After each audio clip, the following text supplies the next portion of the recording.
Where and how would NATO engage with the world in the 21st century? What should NATO's scope be given today's security environment? This is from Alex in New York. I see all of the really tough questions are coming from the United States today.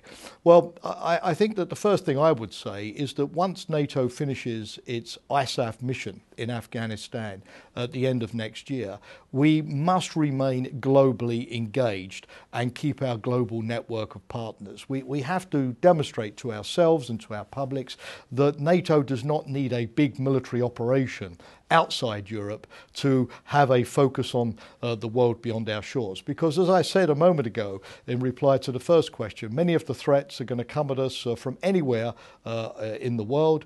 Problems in Asia, problems in the Indian Ocean will soon have repercussions in Europe. And NATO can't go back to a Cold War posture of providing security for its citizens simply by defending its borders in a rather static way. We need to keep this dynamic approach to security of being able to work with other international organisations and other states that we've adopted over the last 20 years or so. But I do think there will be one significant shift. I think that probably in the near future, NATO will not be doing so many operations. You know the reasons why. Defence budgets have gone down.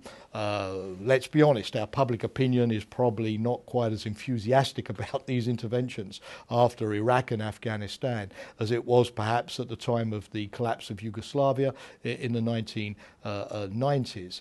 But that doesn't mean to say that there will not be a lot of security tasks to be done.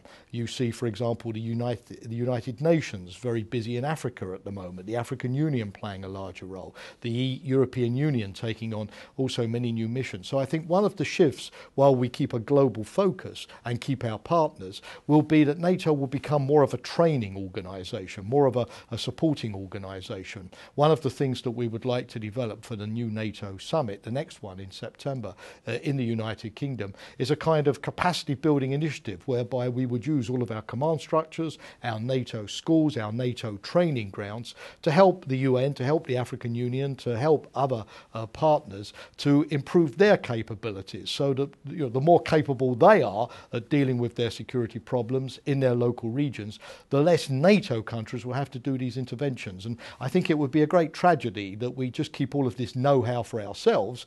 We need to spread that experience and know-how derived from 20 years of NATO operations and put it at the service of others. But the thing we must avoid is returning to a kind of only in Europe posture, only defending our borders in Europe posture, only sort of looking at our local region posture. That might have been okay, as I said, during the Cold War, but it's not a recipe for being a relevant security organisation in the 21st century.